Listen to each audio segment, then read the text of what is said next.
सर्वांना गुढीपाडव्याच्या खूप खूप शुभेच्छा. तर प्रेक्षकांनो, ठरलं तर मग या मालिकेच्या आजच्या भागामध्ये इथे आता अस्मिताला मुलगा झालेला असतो. तेव्हा अस्मिताचं बाळ तिच्याजवळ दिल्यानंतर बाळाला बघून तिचं मन भरून आलेलं असतं.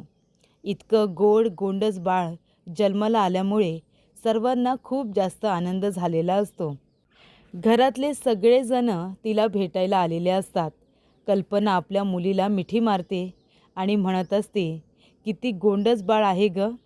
तेव्हा सगळेजण तिच्या तब्येतीची चौकशी करत असतात. तू ठीक आहेस ना? तुला बरं वाटतंय ना?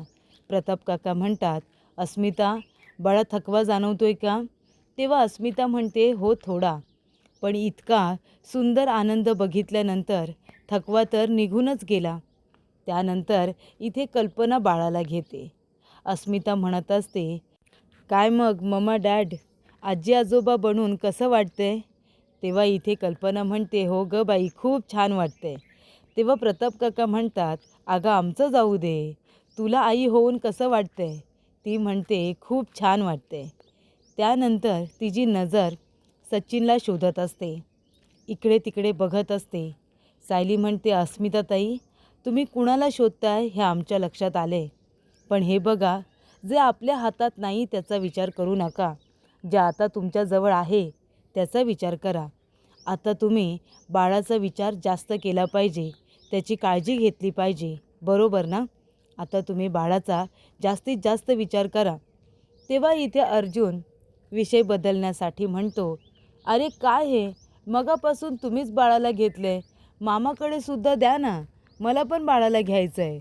तेव्हा इथे आता सायली म्हणत असते, नाही, मामाच्या आधी मामीचा हक्क, आधी मी घेणार बाळाला.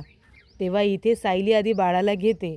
अश्विन म्हणत असतो, अरे दादा थांब थांब, अरे घरी गेल्यानंतर आपल्या दोघांनाच बाळाला सांभाळायचं आहे, कारण बाळाची मम्मा तर डाराडूर झोपलेली असेल. तेव्हा इथे अस्मिता म्हणते, अश्विन आज तरी नको रे. तेव्हा प्रेक्षकांनो, सायली आता बाळाला बघते आणि लगेच कॉम्प्लिमेंट देते. म्हणते की बाळ अगदी अस्मिताताईंवरती गेले आणि असं म्हणतात की मुलगा जर मातृमुखी असेल तर तो भाग्यवान असतो. तर मला असं वाटतं बाळ आपलं खूपच भाग्यवान आहे, नाही का? अस्मिताताईंसारखं दिसतंय. तेव्हा इथे आता प्रताप काका म्हणतात, मला असं वाटतं की आता अस्मिताचं बाळ तर जन्माला आलं, आमचं एक नातवंड आलं, आता इथे दुसऱ्या नातवंडाची तयारी करायला काही हरकत नाही, नाही का? तेव्हा इथे अजून दुसरं कोणी विचार करायला काही हरकत नाही असं म्हणाल्यानंतर इथे आता सायली अर्जुन लाजायला लागतात. तेव्हा इथे कल्पना म्हणते, हो, म्हणूनच त्यांनी आत्तापासूनच प्रॅक्टिस सुरू केली. ते बघा, बाळाला घेतलंसुद्धा. तेव्हा इथे दोघेही लाजतच असतात. तेव्हा सायली म्हणत असते, आई मी काय म्हणते, आता मी घरी जाते आणि अस्मिताताईंसाठी डबा घेऊन येते आणि मग थोड्या वेळानंतर तुम्ही घरी जा आणि मग आराम करून रात्री परत या, मग तर चालेल ना? तेव्हा अर्जुन म्हणतो, मी पण सोबत येतो. नाही म्हणजे काही आणायचं असेल तर सोबत कोणीतरी हवं ना, म्हणून मी पण जातो.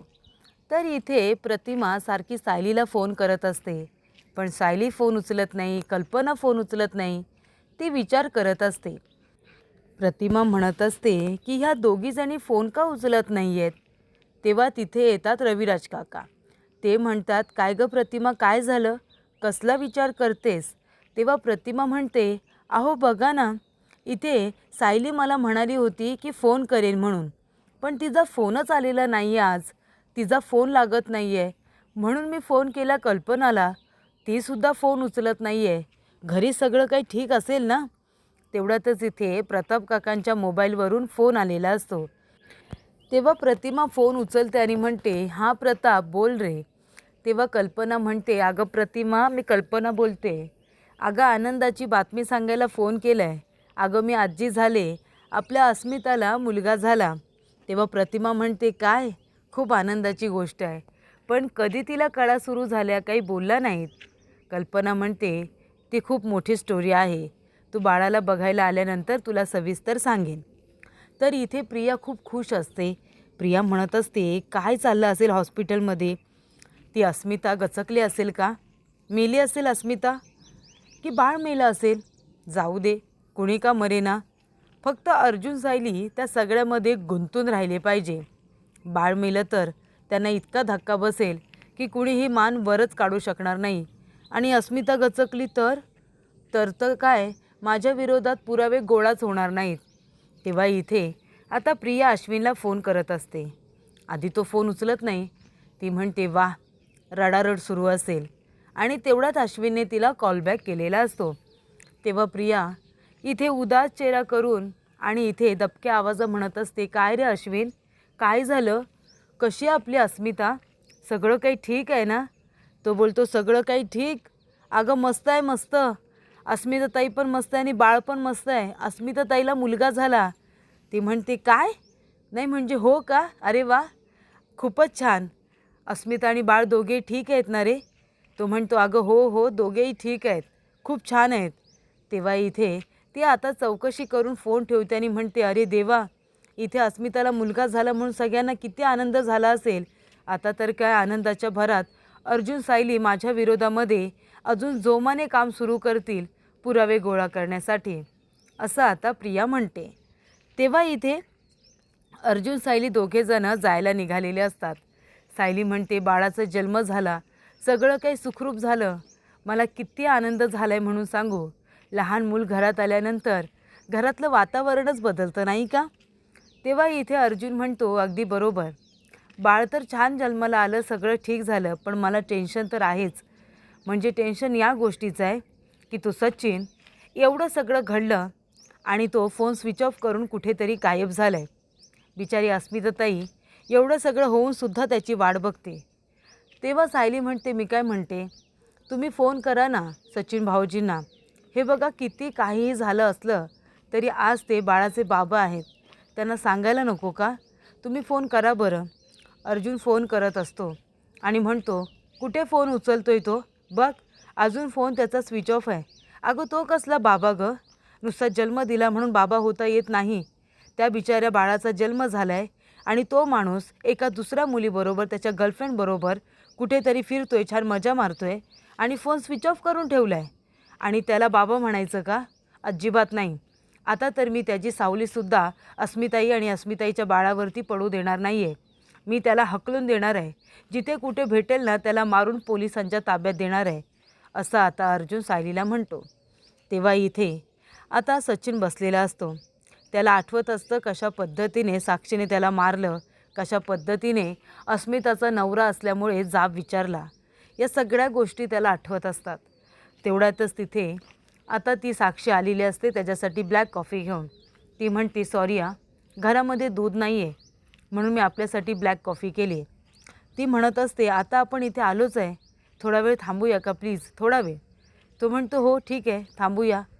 आणि मनामध्ये म्हणतो, मी जर नाही म्हणालो तर पुन्हा माझ्या डोक्यात काहीतरी घालशील. आणि तो आता गप्पच बसतो. तेव्हा इथे सायली म्हणत असते, विमलताई मी काय म्हणते, स्वयंपाकाचं मी सगळं बघते, तुम्ही बाकीची सगळी कामं उरकून घ्या. ती म्हणते, बरं बरं ठीक आहे. तेवढ्यातच अर्जुन तिथे येतो आणि म्हणतो, बायको सांग काय करू मी तुला सगळी मदत करायला तयार आहे. तेव्हा विमल म्हणत असते, हो हो आता मी जाते, आता तुम्ही आलात ना दादा, आता माझी काही गरज नाही आहे इथे, तुम्ही आलात मदत करायला, मी जाते, मला किती कामं आहेत, कपडे वाळत टाकायचे आहेत, बरोबर ना झाडांना पाणी द्यायचं आहे, खूप कामं आहेत बाबा, मी जाते हां मागे. आणि तेव्हा अर्जुन म्हणत असतो, बायको बोल काय मदत करू. तेव्हा सायली म्हणते, आहो तुम्ही ना मला काहीच मदत करू नका, हीच माझ्यासाठी खूप मोठी मदत असेल, प्लीज काम वाढवून ठेवू नका. तेव्हा अर्जुन म्हणतो, अरे यार बायको, याला काय अर्थ आहे, मी इथे तुझी मदत करायला आलो आहे ना. तेवढ्यातच तिथे प्रिया आलेली असते. प्रिया म्हणते, सायली अगं अस्मिता आणि बाळ कसे आहेत गं. सायली म्हणते, ठीक आहेत. प्रिया म्हणते, चल आपण एक काम करूया अर्जुन, तू ये इथे येऊन बस, मी आणि सायली आम्ही दोघेजणं पटापट आता स्वयंपाक करतो.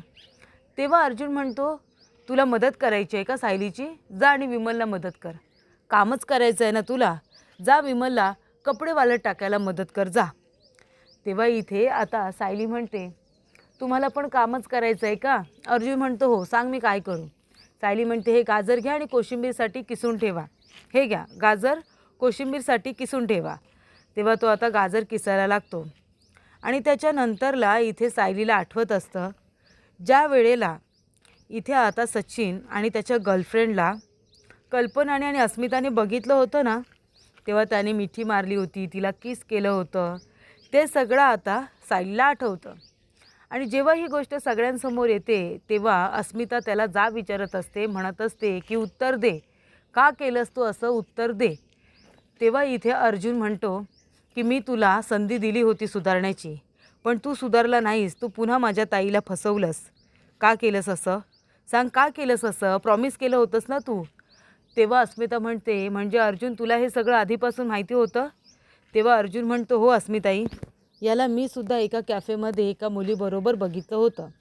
तेव्हा सायली म्हणते, काय हो, जेव्हा सचिनचं आणि साक्षीचं अफेअर सगळ्यांसमोर आलं तेव्हा सगळ्यात आधी तुम्ही त्या दोघांना एकत्र बघितलं होतं ना, मग तेव्हा तुम्हाला कळलं नाही की ती साक्षी शिकरे आहे ते. तेव्हा इथे अर्जुन म्हणतो, नाही बायको, तेव्हा त्यांचा चेहराच दिसला नाही, मला फक्त सचिन दिसला आणि मी इतका अपसेट झालो की त्याच्या गर्लफ्रेंडचा मला चेहरा नाही दिसला. त्यानंतर इथे आता अस्मिता असते तेव्हा इथे कल्पनाने बाळाला घेतलेला असतं आणि म्हणत असते, खरंच बाळाचा चेहरा अगदी आपल्या अस्मितासारखा आहे. म्हणजे बाळाचा चेहरा बदलत राहणार, कधी तो आईसारखा दिसणार तर कधी बाबासारखा म्हणतच असते, पण ती गप्प बसते. तेव्हा अस्मिता म्हणते, तर कधी बाबासारखा दिसणार, हो ना मम्मा, सचिनचा फोनच नाही आला का गं. तेव्हा इथे प्रताप काका म्हणतात, मी काय म्हणतो अस्मिता बाळा, तू त्याचा ना आता विचार नको करू, तू तुझ्या बाळाकडे जास्त लक्ष दे, त्याचा विचार कर, आम्ही आहोत ना सगळेजण तुझ्याबरोबर. तेव्हा सायली आणि अर्जुन तिथे आलेले असतात आणि म्हणतात, काय करतोय आमचा भाचा. तेव्हा ते म्हणतात, आई, आम्ही अस्मिताताईंसाठी डबा घेऊन आलो आहे, त्यांना जे हवं आहे ते सगळं आणलं आहे. आता एक काम करा, तुम्ही घरी जा आणि घरी गेल्यानंतर येण्याची घाई करू नका, दोघेजणं खाऊन घ्या, फ्रेश व्हा आणि आराम करा. ठीक आहे, आराम करा आणि रात्री या, तोपर्यंत आम्ही इथे आहोतच. तेव्हा प्रेक्षकांनो, इथे आता प्रताप काका आणि कल्पना दोघे घरी आलेले असतात. कल्पनाने फ्रेश झाल्यानंतर प्रताप काकांना जेवण वाढलेलं असतं. ते आता जेवत असतात. तेव्हा इथे कल्पना म्हणत असते, काय गं तन्वी, हा काय अवतार करून घेतला आहेस तू. तेव्हा विमल म्हणत असते, मी बोलले इथे तन्वीताईंना, बाहेरची अशी कामं करत असताना, कपडे वगैरे वाळत टाकताना अशा चांगल्या साड्या नेसू नका म्हणून मी सांगितले, पण ते ऐकतच नाही. ती म्हणते, घेते आता असे चांगले नवीन साधे कपडे खरेदी करते, जे बाहेरच्या कामांसाठी घालता येतील, चालेल ना. आणि तेवढ्यात ती म्हणत असते की आता कल्पना म्हणते, काम करतेस का तन्वी, हा कोपरा तेवढा साफ करायचं राहिलं आहे, हा जरा पुसून घे, बाळ आता कधीही घरी येईल, त्याच्यामुळे सगळं क्लीन असलेलं बरं, नाही का. तेव्हा इथे प्रिया म्हणत असते, अरे देवा, ही कल्पी नुसती कामं लावते मला काही करून घराच्या बाहेर पडावं लागेल, जेणेकरून मला सदा महिन्याला इथून कटवावं लागेल, काहीतरी करून त्या दोघांना 2-3 महिन्यासाठी गायब करावं लागेल. तेव्हा इथे प्रिया म्हणत असते, हे बघ आई, मी काय म्हणते, हे सगळं मी साफसफाई करतेच, पण मला अस्मिताच्या बाळाला पण बघायचं आहे ना. तुम्ही सगळ्यांनी बघितलं, फक्त मीच राहिले, मला बाळाला बघायचं आहे, बाळाला पण कळू दे, त्याला एक नाही तर 2 मामी आहेत म्हणून, मी पण आहे असं कळायला हवं ना. तेव्हा इथे आता लगेच कल्पना म्हणते की ठीक आहे, तू जा, तुला जायचं आहे ना, तू जा अस्मिताच्या बाळाला बघायला, आणि जाता जाता मी काही कपडे देणार आहे तुझ्याकडे, ते सुद्धा घेऊन जा. अस्मिताला लागणाऱ्या वस्तू मी काढून ठेवल्या तिच्या रूममध्ये, विमल जरा घेऊन ये गं, आणि ही पिशवी, या बॅगा आहेत ना, त्या घेऊन जा. तेव्हा प्रिया म्हणते, एवढं सगळं घेऊन जायचं आहे. तेव्हा कल्पना म्हणते, हो, तिला लागणार आहेत ना या वस्तू, हॉस्पिटलमध्ये 4-5 दिवस तरी तिला राहावं लागेलच ना, मग कंगव्यासकट सगळं दिले. प्रताप काका म्हणतात, अगं बाळाला सुद्धा कळायला हवं ना की त्याला एक दुसरी मामी आहे आणि ती किती कामं करते, हे कळायला नको का. तेव्हा हे सगळं आता तू घेऊन जा. तर इथे सायली एका प्लेटमध्ये नाश्ता काढते आणि म्हणते, हे बघा अस्मिताताई, मी तुमच्यासाठी साजूक तुपातला शिरा करून आणला आहे, हा तुम्हाला आता संपवायचा आहे बरं, हा आपल्या पोटासाठी, बाळासाठी खूप चांगला असतो, तेव्हा आता खाऊन घ्या आणि पोटभर खायचं आहे तुम्हाला. तेव्हा इथे अस्मिता म्हणत असते, सचिन अजून आलाच नाही का रे अर्जुन, त्याचा फोन पण नाही आला. त्याला मुलगा झाला आहे हे तरी त्याला कळले की नाही. तेव्हा इथे सायली म्हणते, अस्मिताताई मी काय म्हणाले तुम्हाला, तुम्ही या सर्व गोष्टींचा आता नका विचार करू, बाळाचा विचार करा ना. तेव्हा अर्जुनला राग येतो. तो सरळ आता बाहेर निघून जातो. सायली म्हणते, अस्मिताताई तुम्ही काळजी नका करू, मी सचिनला फोन करेन आणि सचिन भाऊजींना सांगेन तुम्हाला मुलगा झाल्याचं, मग तर चालेल. तेव्हा इथे प्रिया आलेली असते. ती इथे मैना आणि सदाला म्हणत असते, चला आताच्या आता पनवेल सोडा. ते म्हणतात, काय पनवेल सोडा म्हणजे आम्ही का आमचं घर सोडायचं आणि जायचं कुठे? नाही नाही, आम्ही आमचं घर सोडून कुठेच नाही जाणार, कळलं ना. एवढं मोठं राहतं, घर सोडायचं, आमचं दुकान आहे तिथे आणि नातेवाईकसुद्धा इथेच आहेत, आम्ही कुठं जायचं आमचं घर सोडून. तेव्हा प्रिया म्हणते, अरे बापरे बापरे, काय हा बंगला, बघतेच आहे ना मी, आणि ते बघा तिकडे बाहेरचं दुकान, काय धो धो माणसं लागले, तो रांगाच्या रांगा लागल्यात तुमच्याकडून कपडे शिवून घ्यायला, एवढं सगळं इथेच ठेवून जायला खरंच तुम्हाला जीवाशी आलं असेल ना. पण एक काम करायचा, जास्त आता वेळ घालवायचा नाही. जर मी अडकले ना तर तुमचे पैसे बंद होतील, हे लक्षात ठेवा. सायली शोधाशोध करत इथपर्यंत पोचले. ते आता पुन्हा येऊ शकते चौकशीसाठी, म्हणून तुम्ही 2 महिन्यासाठी गायब व्हा. तुमच्या राहण्याची खाण्याची सगळी व्यवस्था मी करून ठेवले. हा ॲड्रेस घ्या, ह्या ॲड्रेसवरती तुम्हाला जायचं आहे. तेव्हा सदा म्हणतो, असं अचानक कसं जायचं, अचानक कसं जायचं. तेव्हा प्रिया म्हणते, बरं बरं हे घ्या, पैसे घ्या, हे पैसे घ्या, आणि हे पैसे जर दर महिन्याला भेटावे तुम्हाला असं वाटत असेल ना तर तोंड काळं करा, चला लवकरात लवकर घर सोडा. तेव्हा प्रेक्षकांनो, अर्जुन इथे आता बाहेर आलेला असतो. सायली तिकडे अस्मिताला समजावते की मी सचिन भाऊजींना फोन करून सांगेन तुम्हाला मुलगा झाल्याचं. आणि त्यानंतर इथे सायली अर्जुनकडे येते. ती म्हणत असते, अहो हे काय करताय तुम्ही, शांत व्हा ना, तुमच्या या वागण्याचा त्रास अस्मिताताईंना नाही होणार का. तेव्हा अर्जुन म्हणतो, बायको हे सगळं काय आहे, ज्या माणसाने माझ्या अस्मिताईला फसवलं त्या माणसाचा विचार अजूनही माझी अस्मिताई करते, याला मूर्खपणा म्हणतात. त्या फ्रॉड माणसावरती विश्वास ठेवणं हे काय शहाणपण आहे का, सांग तू मला. अगं त्या माणसावरती अजिबात विश्वास ठेवायलाच नको. अस्मिताताईसारख्या मुलीला तो फसवतोय आणि साक्षीसारख्या मुलीबरोबर तो अफेअर ठेवतोय. तो माणूस किती डेंजरस आहे हे ताईला कळायला नको का, सांग बरं तू. पण अस्मिताईला ते कळत नाही आहे. ती मूर्खपणा, तोच मूर्खपणा करते, त्या माणसावरती पुन्हा पुन्हा विश्वास ठेवते. तेव्हा इथे त्या माणसाने काय ताईची अवस्था केली आहे बघितलीस ना तू. तेव्हा इथे सायली म्हणते, अहो मी काय बोलू आता, अस्मिताताईंना हे सगळं कळू नये यासाठीच मी त्यांना योगा क्लासेसला जायला सांगितलं होतं आणि मला फक्त हे आईबाबांनाच सांगायचं होतं. तेव्हा प्रिया म्हणाली की मी घेऊन जाते, आणि ती घेऊन गेली आणि लगेच त्या दोघीजणी परत आल्या आणि जे ऐकायला नको होतं तेच अस्मिताताईने ऐकलं. तेव्हा अर्जुन म्हणतो, म्हणजे अस्मिताईला प्रिया घेऊन गेली होती योगा क्लासेसला. तेव्हा इथे अर्जुन म्हणतो, तुला काय वाटतं बायको, हे सहज घडलं असं वाटतं का तुला, की प्रियाने मुद्दामून हे सगळं घडून आणलं असं नाही वाटत तुला. मला तर वाटतं हे सगळं प्रियाने मुद्दामून घडून आणलं. तू जे काही मम्मा आणि डॅडला सांगणार आहेस सचिन आणि साक्षीबद्दल, हे सगळं अस्मिताईला कळावं यासाठी ती मुद्दामून अस्मिताईला योगा क्लासेसमधून लवकर घरी घेऊन आली, बरोबर ना. म्हणजे अस्मिताताईला त्रास व्हावा, बाळाला त्रास व्हावा अशी तिची इच्छा होती.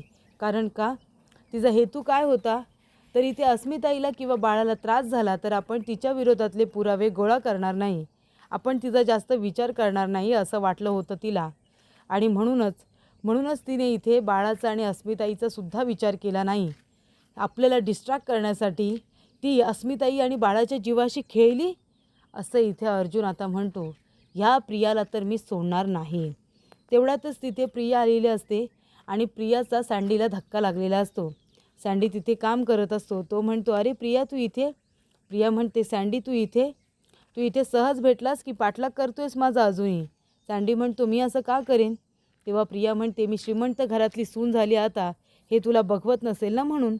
तो म्हणतो, हे बघ आपल्यामध्ये जी काही मैत्री होती ती कॉलेजच्या वेळेला संपली आहे. ती म्हणते, नाही तुझी खूप मोठी स्वप्न होती ना, ॲम्बिशियस होतस तू. तेव्हा तो म्हणतो, होतो मी, पण आता मी इथे जास्त काही विचार केला नाही आणि मी इथे या हॉस्पिटलमध्ये आता काम करतो आहे आणि एक चांगलं आयुष्य जगतोय. ती म्हणते, मलासुद्धा आता लग्नाच्या आधीच्या मित्रांना भेटायचं नाही आहे, कळलं? त्यानंतर प्रिया तिथून निघून जाते. सायली म्हणते, हा तर सँडी आहे. कॉलेजमध्ये असताना प्रिया याच्या बाईकवरती खूप फिरायची. अर्जुन म्हणतो, म्हणजे सँडी तिचा बॉयफ्रेंड होता? सायली म्हणते, हो. तेव्हा अर्जुन म्हणतो, मग आता त्याच्याजवळ आपल्याला बोलायला हवं. अर्जुन सायली येतात. अर्जुन म्हणतो की सँडी? तो म्हणतो, मी तुम्हाला नाही ओळखलं. तो म्हणतो, नाही, तुम्ही आम्हाला नाही ओळखत, पण मी अर्जुन सुभेदार आहे. ही माझी बायको सायली सुभेदार. आम्हाला तुमच्याजवळ थोडंसं बोलायचं होतं. तुम्ही कम्फर्टेबल असाल तर, तुमची इच्छा असेल तर आम्हाला थोडं तुमच्याशी बोलायचं आहे. तेव्हा सँडी त्यांच्याकडे बघत राहतो. पुढील भागामध्ये सँडी, सायली आणि इथे अर्जुन तिघेजण एका कॅफेमध्ये कॉफी घेत असतात. तेव्हा सँडी म्हणत असतो, प्रिया लहानपणापासूनच लालची. तेव्हापासून आमची ओळख आहे. ती खूपच जास्त लालची होती. त्याच्यानंतरला आम्ही कॉलेजमध्ये सुद्धा होतो. तेव्हासुद्धा श्रीमंत मुलगा दिसला रे दिसला की त्याच्या मागे मागे मागे मागे फिरायची आणि मग त्याच्याकडून पैसे काढायची, पैसे उकळायची. कुठलाही श्रीमंत मुलगा असला ना की त्याच्याबरोबर फिरायची. ही तिची पहिल्यापासूनची सवय आहे आणि अजूनही ती तशीच आहे. तर इथे सचिन फोनवरती बोलत असतो की नाही नाही मी कॉलबॅक करेन ना, नाही नाही मी कॉलबॅक करेन ना. आणि हे साक्षीने ऐकलेलं असतं. साक्षी काय करते, तिच्या हातातली इथे आता प्लेटच खाली पडते. तेव्हा सचिन मागे वळून बघतो तर साक्षी भयंकर चिडलेली असते. तर इथे सदा महिन्याला बघण्यासाठी अर्जुन सायली आलेले असतात. तेव्हा सायली म्हणते, हे काय, दुकान वगैरे बंद करून, सगळं काही बंद करून हे दोघेजण गेले तरी कुठे? सदा महिना अचानकपणे कुठे गेले असतील? तेव्हा सायली म्हणते, ते दोघेजण पनवेल सोडून जाणं शक्यच नाही आहे. पण मला माहिती आहे त्यांच्या अचानक जाण्यामागे कुणाचा हात आहे. त्यांना प्रियानेच इथून गायब व्हायला सांगितलं असेल, असं सायली अर्जुनला सांगत असते.